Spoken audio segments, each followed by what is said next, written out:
तो छात्र देखेंगे अर्थशास्त्र अर्धवार्षिक पेपर का क्वेश्चन 21वां आया है। अल्पकालीन औसत लागत वक्र यू आकार के क्यों होते हैं? अल्पकालीन औसत लागत वक्र अंग्रेजी के अक्षर यू के समान होते हैं, तो क्यों होते हैं? इसके 4 बिंदु बताना है और ये 4 अंक का प्रश्न है। तो इसको हम एक एग्जाम्पल द्वारा समझेंगे। एक तालिका दी गई है औसत लागत की और एक तालिका दी गई है सीमांत लागत की, और इन्हीं दो लागतों के जो वक्र बनते हैं वो किसी भी फर्म में उत्पादन करने वाली इकाई फर्म होती है। किसी भी फर्म में अल्पकाल में यदि देखा जाए तो उनके लागत का वक्र यू आकृति का होता है, और 4 बिंदुओं में हमें समझाना है।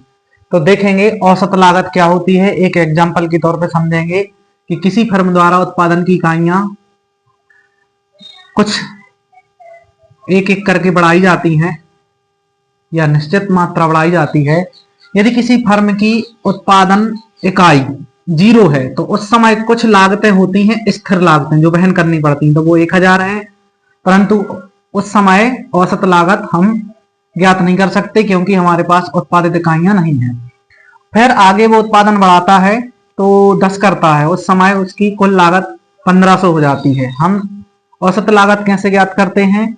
कुल लागत में उत्पादित इकाइयों को भाग देकर, तो 1500 में 10 इकाइयों का भाग देंगे तो 150 रुपए प्रति इकाई लागत आएगी, इसे औसत लागत कहेंगे।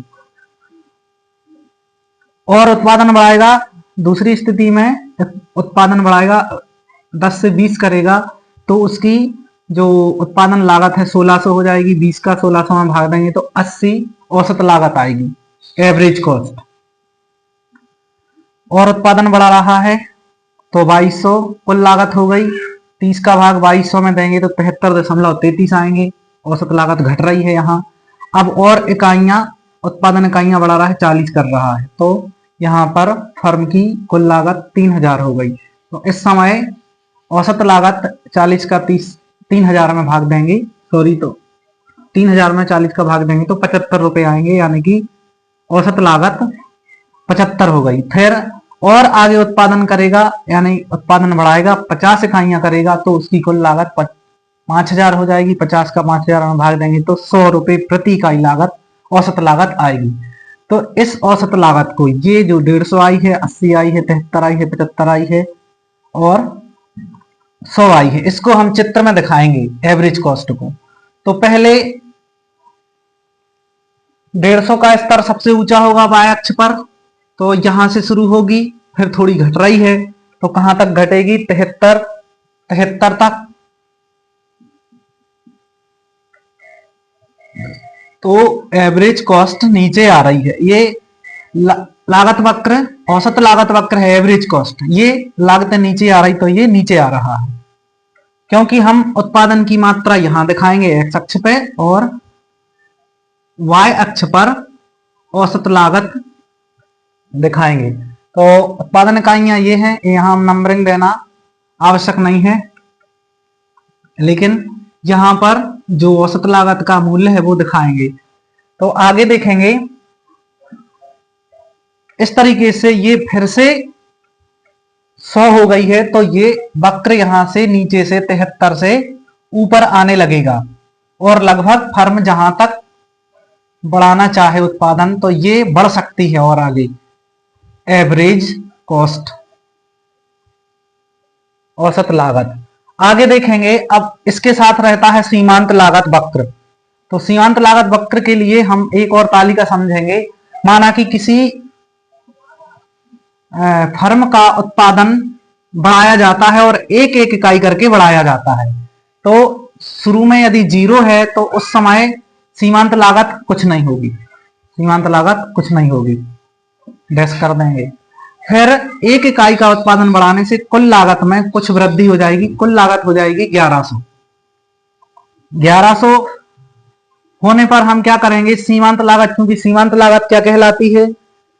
एक इकाई उत्पादन बढ़ाने से कुल लागत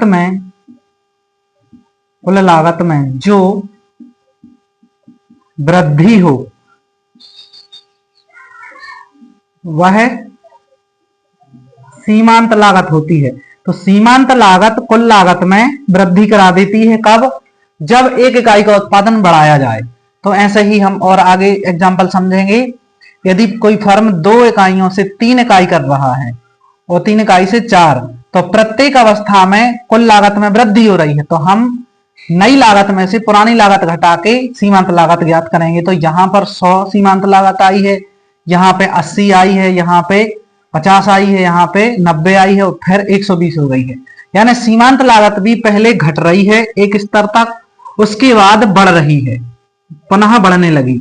तो ऐसे ही अल्पकाल में किसी भी फर्म का लागत वक्र यानी औसत लागत वक्र और सीमांत लागत वक्र पहले नीचे आता है, नीचे आने की प्रवृत्ति रखता है और फिर बढ़ने लगता है। तो नीचे आने का कारण है कि जब उत्पादन बढ़ाया जाता है तो स्थिर साधनों एवं परिवर्तनशील साधनों के बीच अनुकूलतम संयोग बनता है, तो उस समय लागतें घटती हैं। इसलिए ये मार्जिनल कॉस्ट और एवरेज कॉस्ट घट रही है और ये वक्र नीचे आ रहे हैं। और फिर उत्पादन बढ़ाए जाने पर वो अनुकूलतम संयोग भंग हो जाए तो ये लागतें फिर से बढ़ने लगती हैं। और आकार हमें फिर इन वक्रों का क्या देखने को मिलता है? यू आकार। तो लागत वक्र यू आकृति के क्यों होते हैं? उसके लिए जो मेन कारण है वो है लागतों का कम होना। तो लागतें कम होगी तो वक्र नीचे आएंगे और फिर पुनः बढ़ने लगती हैं, तो आकार यू हो जाता है। तो उसके लिए क्या जिम्मेदार है? लागतें कम होना। और उत्पादन बढ़ाए जाने पर कुछ बचतें प्राप्त होती हैं, तभी तो लागतों में कमी आती है। लागतों में कमी आना मतलब वक्र नीचे आना। तो वो बचतें क्या हैं? वो बचतें हैं, उसके लिए ही हम आंसर मानेंगे, बचतों के लिए। तो प्रबंधकीय बचतें होती हैं। प्रबंधकीय बचतें क्या कहलाती हैं? उत्पादन बढ़ाए जाने पर प्रबंधकों की संख्या नहीं बढ़ानी पड़ती, या प्रबंधकीय जो व्यय होता है, व्यवस्थाओं में जो व्यय होता है वो बढ़ाना नहीं पड़ता। केवल परिवर्तनशील साधन, श्रम, कच्चा माल बढ़ाना पड़ता है। ऐसे ही ये प्रबंधकीय बचतें हो जाएंगी तो लागतें कम होंगी। श्रम संबंधी बचतें, श्रम संबंधी बचतें कैसे? जब उत्पादन बढ़ाया जाता है तब श्रमिकों की संख्या भी बढ़ाई जाती है, परंतु क्योंकि श्रमिकों की संख्या और कार्य पर्याप्त हो जाने के कारण श्रम विभाजन यानी अलग अलग लोगों को अलग अलग कार्य सौंपे जाते हैं। अलग अलग लोगों को अलग अलग कार्य सौंपे जाते हैं। श्रम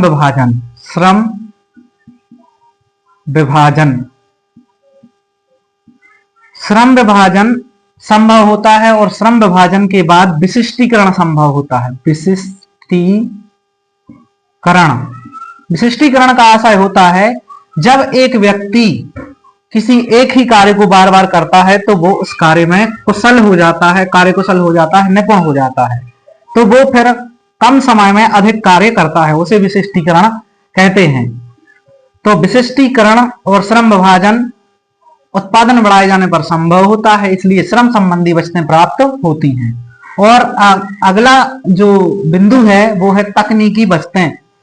जब कम उत्पादन किया जाता है तब भी उसी तकनीक का प्रयोग किया जाता है, उतने ही स्थिर साधनों का प्रयोग किया जाता है, और जब उत्पादन बढ़ाया जाता है तो तकनीकी में ज्यादा परिवर्तन नहीं होता। इसलिए हम कहेंगे कि कुछ तकनीकी बचतें प्राप्त होती हैं, अधिकतम तकनीकी बचतें प्राप्त होती हैं उत्पादन बढ़ाए जाने पर।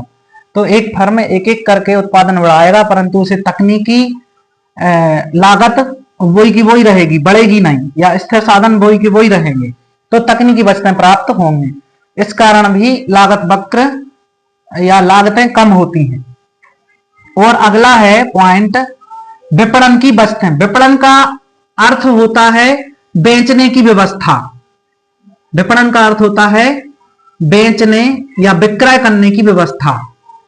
बेचने की व्यवस्था, कोई भी फैक्ट्री से, कोई भी फर्म से माल बनाकर सीधा बेचा नहीं जा सकता। उसके लिए बेचने योग्य उसकी पैकिंग, उसकी लेबलिंग, परिवहन, भंडारण, रख रखाव, ये सब करना पड़ता है। ये कहलाता है विपणन। विज्ञापन इसका मुख्य कार्य है, मतलब विज्ञापन विपणन के अंतर्गत आता है और बिना विज्ञापन के कोई भी उत्पादन बेचना संभव नहीं होता है। तो विज्ञापन, पैकिंग, परिवहन, भंडारण, लेबलिंग, ब्रांडिंग, ये सभी कार्य विपणन के अंतर्गत आते हैं, यानी कि विक्रय करने की व्यवस्था। तो ये वस्तुएं भी प्राप्त होती हैं, क्योंकि कम उत्पादन करने पर भी उतनी ही व्यवस्थाएं करनी पड़ेंगी, एक ही विज्ञापन करना पड़ेगा, और अधिकतम उत्पादन के लिए भी वही विज्ञापन करना पड़ेगा। तो जब कम उत्पादन किया जाता है तब ये लागतें उतनी ही होती हैं, और उत्पादन बढ़ा दिया जाता है तो ये लागतें भी उतनी ही रहती हैं, बदलती नहीं है।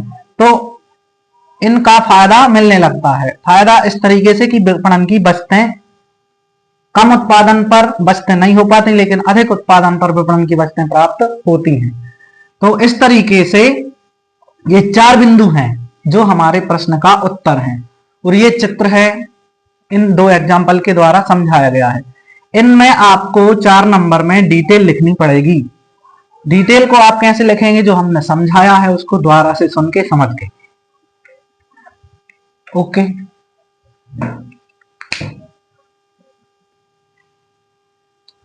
तो देखेंगे क्वेश्चन 22वां आया है, राष्ट्रीय आय की गणना से संबंधित क्वेश्चन है।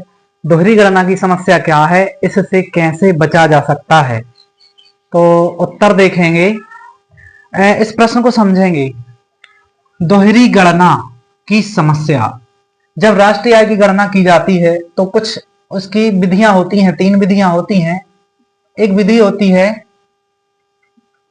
मूल्य वृद्धि विधि, और इसका और भी नाम होता है, पहला इसका नाम यदि कहें तो उत्पाद विधि होता है। उत्पाद विधि यानी ऐसी विधि जिसमें किसी देश की घरेलू सीमा में उत्पादित समस्त वस्तुओं एवं सेवाओं के अंतिम रूप का मूल्य लिया जाता है, यानी अंतिम वस्तुओं के मूल्य को लिया जाता है। तो उसमें दोहरी गणना होने की संभावना होती है, यानी कि वास्तव में देखा जाए तो उतनी राष्ट्रीय आय नहीं होती जितनी गणना हो जाती है इस विधि से। तो वो ये समस्या पूछी गई है। तो इसका उत्तर देखेंगे, राष्ट्रीय आय की गणना की उत्पाद विधि के अंतर्गत, कौन सी विधि? उत्पाद विधि के अंतर्गत राष्ट्रीय आय की गणना करते समय यदि किसी वर्ष के दौरान किसी देश की सभी उत्पादन इकाइयों द्वारा, उत्पादन इकाइयां क्या होती हैं? देश में जो भी उत्पादन करने वाली फर्में होती हैं, उत्पादन इकाइयां हैं, तो उनके द्वारा उत्पादित अंतिम वस्तुओं एवं सेवाओं के मूल्य को जोड़ लिया जाए। राष्ट्रीय आय में अंतिम वस्तुओं एवं सेवाओं के मूल्य को जोड़ लिया जाए तो दोहरी गणना की समस्या उत्पन्न हो सकती है, या दोहरी गणना की समस्या होने की संभावना होती है। तो दोहरी गणना की समस्या उत्पन्न हो जाती है क्योंकि कुछ उत्पादन इकाइयों की अंतिम वस्तु, यानी कुछ ऐसी उत्पादन इकाइयां होती हैं कि उनकी तैयार वस्तु अगले उद्योग के लिए या अगली इकाई के लिए कच्चा माल होती है। यानी कि कुछ उत्पादन इकाइयों की अंतिम वस्तु दूसरी उत्पादन इकाइयों के लिए कच्चे माल के रूप में प्रयोग की जाए, जो वस्तु उसे मध्यवर्ती वस्तु कहते हैं। तो मध्यवर्ती वस्तु होती है एक उद्योग की अंतिम वस्तु अगले उद्योग के लिए मध्यवर्ती वस्तु यानी कि कच्चा माल होती है। जैसे कपास, कपड़ा। तो कपास उद्योग, क्योंकि कपास कृषि उद्योग में उत्पादित होता है और कपास का फिर कपड़ा बनाया जाता है। कहां पर? कपड़ा उद्योग में। तो कपास कपड़ा उद्योग के लिए कच्चा माल है, अंतिम वस्तु। यहां पर अंतिम वस्तु है परंतु इसके लिए कच्चा माल है, यानी कि मध्यवर्ती वस्तु है। अब ड्रेस उद्योग है जो डिजाइन करके ड्रेस तैयार करता है, उसके लिए कपड़ा कच्चा माल है या मध्यवर्ती वस्तु है। तो ऐसे ही कपास उद्योग, कपड़ा उद्योग, ड्रेस उद्योग, तो ये उद्योग की अंतिम वस्तु इस उद्योग के लिए क्या है? मध्यवर्ती वस्तु। हम एग्जाम्पल के तौर पे ले रहे हैं कि यदि किसी कृषक ने 200 रुपए का कपास उगाया है और कपड़ा वाले ने उसी कपास से 500 रुपए का कपड़ा बनाया है और उसी कपड़े से ड्रेस वाले उद्योग ने 1000 की ड्रेस बनाई है, तो हम इन सभी को अंतिम मूल्य मान लें तो 200 प्लस 500 प्लस 1000, तो टोटल होगा 1700। राष्ट्रीय आय कितनी होगी इस विधि से? 1700। परंतु ये सही नहीं है, ये सही नहीं है। सही मूल्य क्या होना चाहिए? सही मूल्य क्या होना चाहिए? तो तीनों उद्योगों की अंतिम वस्तु को ले लिया, अंतिम मूल्य को ले लिया, तो 1700 होगा, जो कि सही नहीं है। अब मूल्य कैसे लिया जाना चाहिए? ये दोहरी गणना हो गई। दोहरी गणना से कैसे बचेंगे हम? कपास का मूल्य 200 रुपए ले लिया, अब 200 रुपए का यहाँ उत्पादन हो चुका था, अब यहाँ 500 हो गए, यानी कि 500 में से 200 घटा दे, 300 का उत्पादन कपड़ा उद्योग ने किया है। ऐसे ही 500 के कपड़े में 1000 की ड्रेस बनी, यानी कि 500 रुपए में सिर्फ 500 की और वृद्धि हुई, तब 1000 हुआ है। तो मूल्य किस तरीके से बढ़ा है? 200 प्लस 300 प्लस 500, 200 और 300 500 और 500 1000। वास्तव में अंतिम मूल्य कितना होना चाहिए? 1000, जो कि राष्ट्रीय आय की गणना में लिया जाना चाहिए। तो यदि हम सभी उद्योगों की अंतिम वस्तु का मूल्य ले लेंगे तो दोहरी गणना हो जाएगी, और यदि हम सभी उद्योगों की केवल मूल्य वृद्धि लेंगे, केवल मूल्य वृद्धि लेंगे, तो सही गणना होगी। तो दोहरी गणना से बचने के लिए उद्योगों की मूल्य वृद्धि को लिया जाना चाहिए, ना कि अंतिम उत्पाद को, क्योंकि कुछ उद्योगों की वस्तुएं अगले उद्योग के लिए कच्चा माल होती हैं और कच्चे माल में मूल्य वृद्धि होती है, तो मूल्य वृद्धि होके अंतिम मूल्य बनता है। या फिर दोहरी गणना से बचने के लिए, जैसे एक ड्रेस अंतिम वस्तु है, कपड़ा अंतिम वस्तु नहीं है, क्योंकि वह उपयोग के आधार पर वस्तुएं दो प्रकार की होती हैं, अंतिम उपभोग वस्तु और मध्यवर्ती वस्तु। तो ड्रेस अंतिम उपभोग वस्तु है। ऐसे ही तैयार वस्तु या अंतिम वस्तु वो होती है जो सीधे उपभोग की जा सकती है। तो उन्हीं वस्तुओं का मूल्य यदि लिया जाएगा राष्ट्रीय आय की गणना में, सेवाओं का और वस्तुओं का मूल्य, तो दोहरी गणना से बचा जा सकता है। अब हम, चूंकि प्रश्न क्या है, दोहरी गणना की समस्या क्या है, तो हम इतनी परिभाषा में बता चुके हैं, इतनी यहां तक हम परिभाषा में बता चुके हैं। अब चूंकि प्रश्न क्या है, इससे कैसे बचा जा सकता है, तो हमें सावधानियां भी बताना है। सावधानियां तो सावधानियां यहां पर नोट कर लेंगे। क्या सावधानियां बताई जा रही हैं? केवल मूल्य वृद्धि को लिया जाना चाहिए, यानी अंतिम वस्तु का मूल्य ना लेकर वस्तुओं की मूल्य वृद्धि को लिया जाए। जैसे ये एग्जाम्पल है, 200 की वृद्धि कृषि उद्योग में, फिर कपड़े उद्योग में 300 की वृद्धि, और फिर ड्रेस उद्योग में 500 की, टोटल 1000।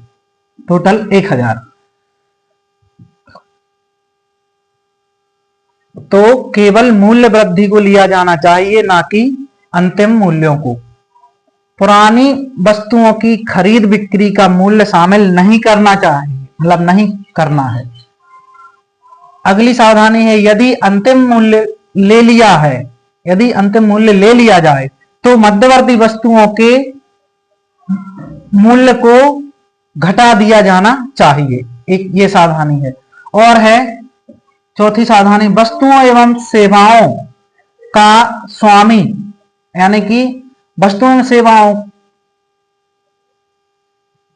सेवाओं को यदि स्वामी द्वारा, यानी कि उत्पादक द्वारा, स्वामी द्वारा निजी उपयोग के लिए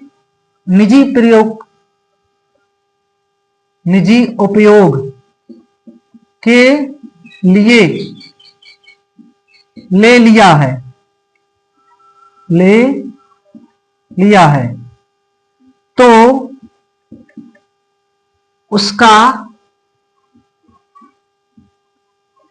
उसका मूल्य भी जोड़ा जाना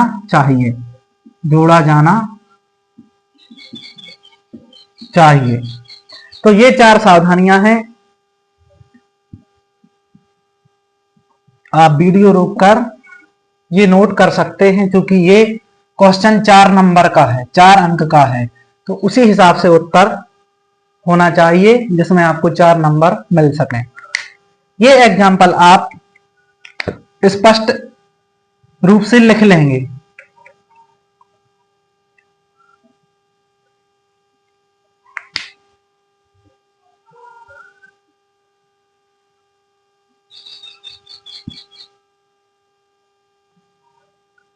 तो छात्र देखेंगे क्वेश्चन 22। क्वेश्चन 22 का अथवा क्वेश्चन 22 हम पहले सॉल्व कर चुके हैं, जिसमें पूछा गया था दोहरी गणना से बचने के लिए क्या उपाय हैं या क्या समस्या है दोहरी गणना की। और ऐसे ही ये प्रश्न आया है, आय विधि द्वारा राष्ट्रीय आय मापने की 4 सावधानियां बताइए। तो हम पहले भी बता चुके हैं, जैसे राष्ट्रीय आय की गणना की कितनी विधियां हैं, ये विकल्प में पूछी जाती हैं। कितनी विधि हैं? एक हमने सबसे पहले बात करी थी उत्पाद विधि, उत्पाद विधि, और दूसरी विधि है आय विधि, आय विधि,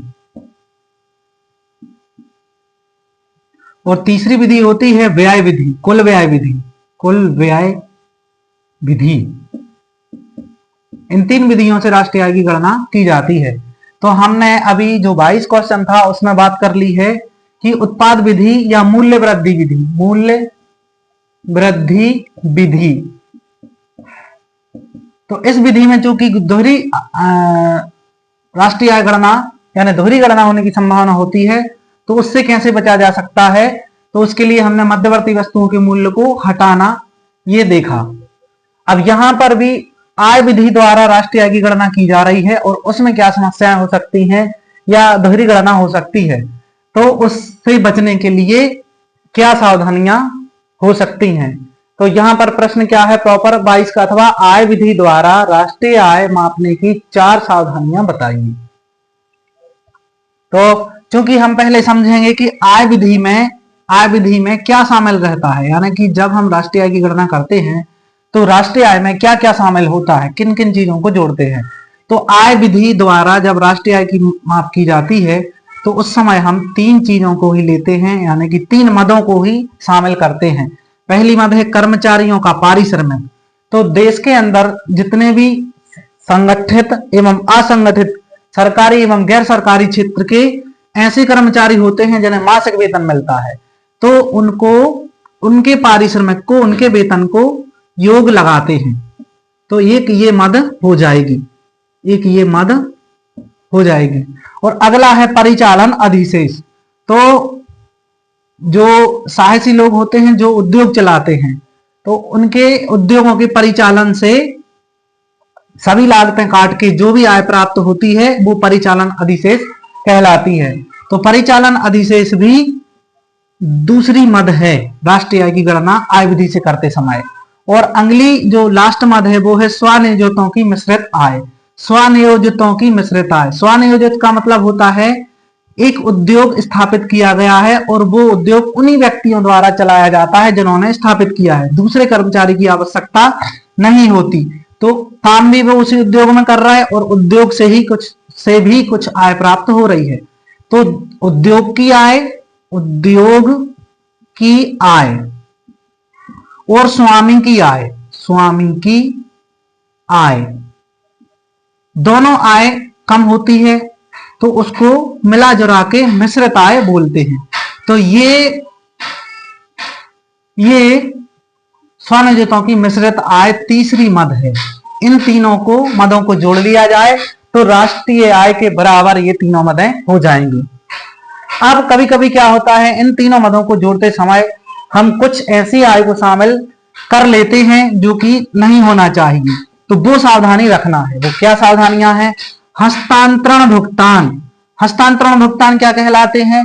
जो आपको पेंशन, छात्रवृत्ति, अनुदान के रूप में मिलते हैं, बेरोजगारी भत्ता के रूप में मिलते हैं, यदि इनको शामिल कर लिया जाए तो राष्ट्रीय आय सही आकलित नहीं होगी, इसलिए इनके मूल्य को शामिल नहीं करना है। तो क्या लिखेंगे? पहली सावधानी, हस्तांतरण भुगतान जैसे पेंशन, छात्रवृत्ति, अनुदान, बेरोजगारी भत्ता आदि को शामिल नहीं करना है, आदि को शामिल नहीं करना है, आदि को शामिल नहीं करना है। ये पहली सावधानी हो गई। दूसरी है गैर कानूनी आय जैसे तस्करी, कर चोरी की आय को शामिल नहीं करना है। आय विधि से गणना करते समय ये तस्करी की आय और कर चोरी की आय को शामिल नहीं किया जाएगा। ऐसे ही अगली सावधानी है, पुरानी वस्तुओं की बिक्री। अब उद्योगों में तो परिचालन अधिशेष में बिक्री से तो चालू वर्ष में जो वस्तुएं उत्पादित हुई हैं उनके बेचने से जो आय प्राप्त हुई है परिचालन अधिशेष में शामिल होगी। पुरानी वस्तुओं, क्योंकि पुरानी वस्तुओं का उत्पादन पिछले वर्षों में हुआ होता है, उनकी आय पिछले वर्षों में शामिल हो गई होती है, इसलिए पुरानी वस्तुओं की बिक्री से प्राप्त आय शामिल नहीं करना है। और अगली सावधानी, चूंकि 4 नंबर का प्रश्न इसलिए 4 पॉइंट। तो आकस्मिक आय, चौथा पॉइंट क्या है, आकस्मिक आय जैसे लॉटरी से आय। यदि किसी को लॉटरी से आय प्राप्त होती है तो वो राष्ट्रीय आय में शामिल नहीं की जाएगी। ये 4 नंबर का प्रश्न है, वीडियो रोककर नोट कर सकते हैं।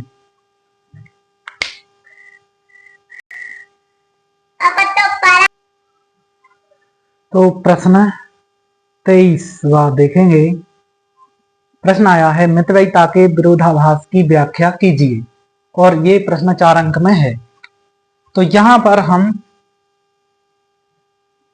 4 अंक, यहां पर हम पहले ये समझेंगे कि मितव्ययिता शब्द का अर्थ क्या है। तो मितव्ययिता का मतलब होता है मितव्ययी यानी कि उचित खर्चा या खर्चा कम करना। तो खर्च कम करना या बचत करना मितव्ययिता कहलाती है। मितव्ययिता वही है, मितव्ययिता के विरोधाभास यानी कि मितव्ययिता या बचत करना अच्छा नहीं है। मितव्ययिता का विरोधाभास क्या कहता है, बचत करना अच्छा नहीं है।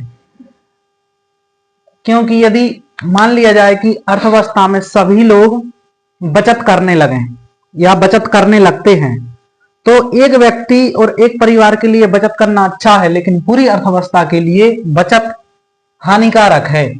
इसीलिए मितव्ययिता का विरोधाभास का एक नियम है जो किसने दिया है, J.M. कीन्स ने दिया है। कीन्स ने एक रोजगार का सिद्धांत दिया है जो हमारे सिलेबस में है। समग्र मांग, समग्र पूर्ति, प्रभावपूर्ण मांग, ये सभी कीन्स के रोजगार सिद्धांत के हिस्से हैं। तो उसी में से एक विनियोग गुणक और गुणक का सिद्धांत, जिसमें से उसका एक हिस्सा है मितव्ययिता का विरोधाभास। तो क्वेश्चन सीधे आता है, मितव्ययिता के विरोधाभास की व्याख्या कीजिए।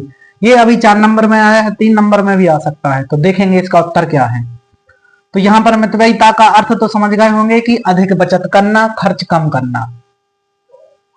तो देखेंगे उत्तर।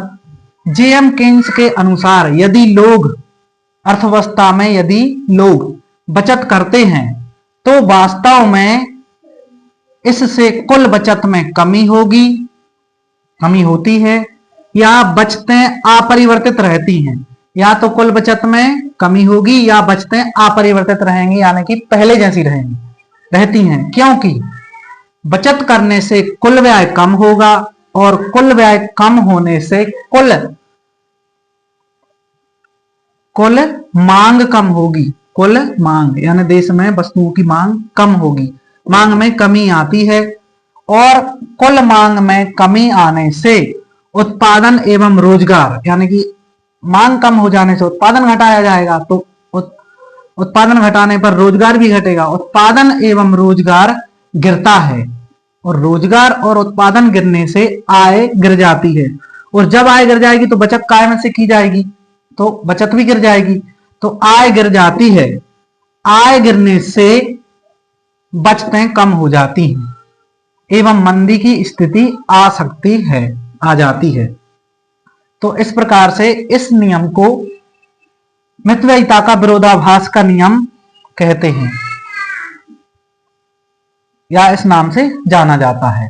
और हम एक एग्जाम्पल दे देंगे जो इसमें बात कही गई है कि अधिक बचत व्यय कम, फिर उसके परिणाम स्वरूप मांग कम, और मांग कम होने के परिणाम स्वरूप उत्पादन कम, और उत्पादन कम हो जाने के परिणाम स्वरूप रोजगार कम, और रोजगार कम हो जाने से आय कम, और आय कम हो जाने से कुल बचत में कमी होगी। ये नियम मितव्ययिता का विरोधाभास का नियम है। ठीक है, वीडियो को रोककर उत्तर नोट कर लेंगे। तो छात्र देखेंगे क्वेश्चन 23वां आया है, गुणक की कार्यविधि समझाइए या गुणक का कार्यकरण समझाइए। 4 अंक का प्रश्न है। तो इसका उत्तर देखेंगे किस प्रकार है। तो ये प्रश्न भी केन्स के रोजगार सिद्धांत का हिस्सा है या केन्स के बताए गए विनियोग गुणक का सिद्धांत है। वास्तव में ये क्या है, विनियोग गुणक।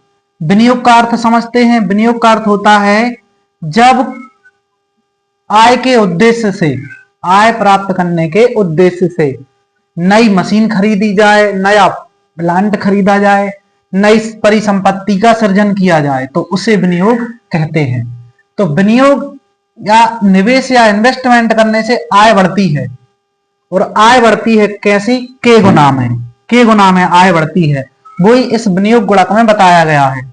और विनियोग गुणक का एक कार्यकरण होता है, इस एग्जाम्पल के द्वारा हम समझेंगे। तो देखेंगे क्या परिभाषा बन रही है। पहले इसको समझेंगे। गुणक का कार्यकरण, गुणक बताता है कि प्रारंभिक विनियोग में, विनियोग कब हो रहा है, बिल्कुल नए सिरे से। प्रारंभिक विनियोग का मतलब है नए सिरे से विनियोग। तो प्रारंभिक विनियोग में वृद्धि अर्थव्यवस्था की कुल आय में कई गुना वृद्धि करती है। प्रारंभिक विनियोग में वृद्धि अर्थव्यवस्था की कुल आय में कई गुना वृद्धि करती है। ऐसा क्यों होता है, अर्थात गुणक की प्रक्रिया को उदाहरण द्वारा समझाएंगे। ये तालिका है। तालिका में हम एक चक्र का कॉलम बनाएंगे। 6 चक्र तक या 5 चक्र तक गुणक की कार्यविधि कार्य करती है। प्रारंभिक विनियोग 100 रुपया है। प्रारंभिक विनियोग डेल्टा आई, या प्रारंभिक विनियोग या कुल विनियोग में चेंजेस कितना है, डेल्टा आई 100 रुपए एग्जाम्पल के तौर पे ले रहे हैं।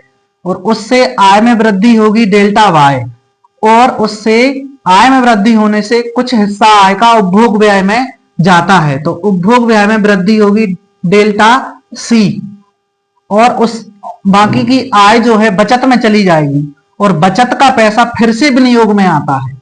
बचत का पैसा, लोगों को जो भी आय प्राप्त होती है वो 2 प्रकार से उपयोग होती है, उपभोग व्यय में और बचत में।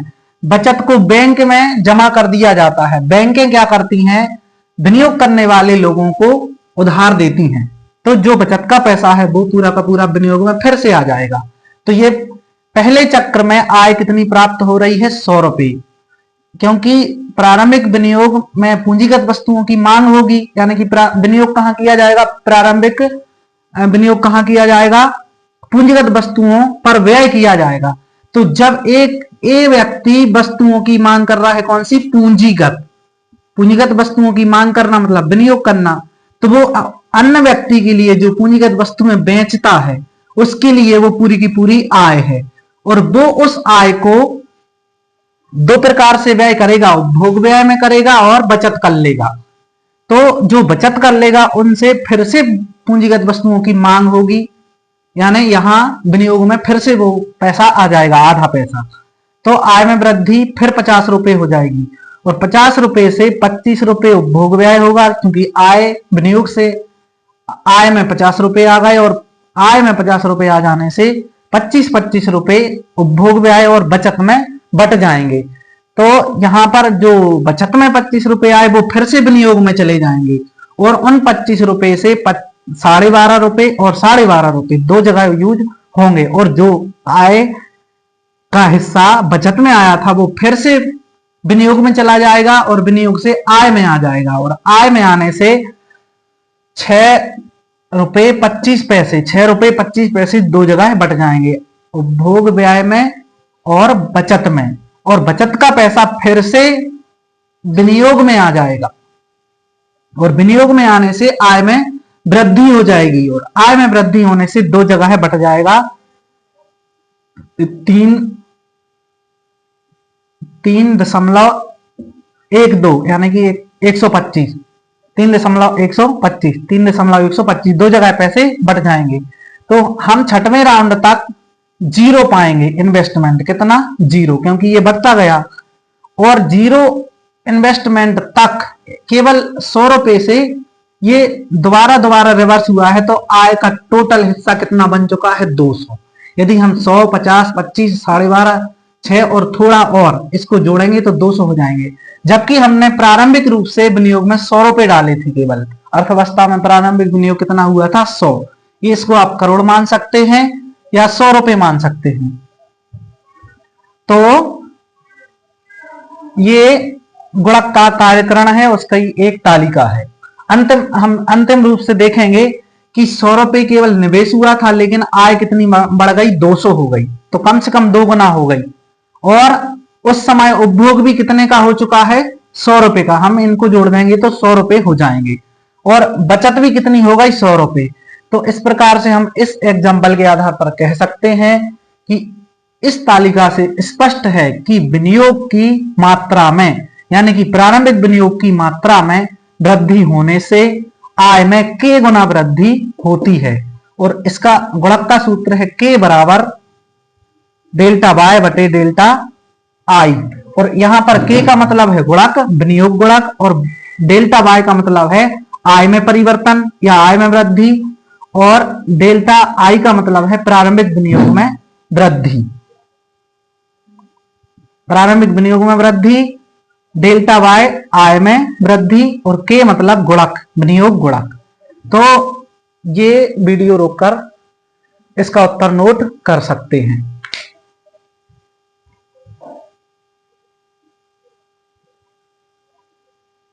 वास्तव में ये जो प्रश्न था 23वां का अथवा प्रश्न था, 23 का अथवा। 23वां प्रश्न तो था मितव्ययिता के विरोधाभास की व्याख्या कीजिए, जो हम पहले कर चुके हैं, जिसको हमने 30वें मिनट तक पूरा कर लिया था। और ये अब जो आपने अभी सॉल्व किया है, ये विनियोग की क्रियाविधि को समझाइए, उसको किया है। आप वीडियो रिवर्स करके इसका पूरा उत्तर देख सकते हैं 35-36वें मिनट तक। तो अपने साथ वालों को ये लिंक शेयर करना है ताकि सब्सक्राइबर बढ़ सकें और लोग जुड़ सकें। और आप कंटिन्यू इस पे सिलेबस के वीडियो मिलते रहेंगे।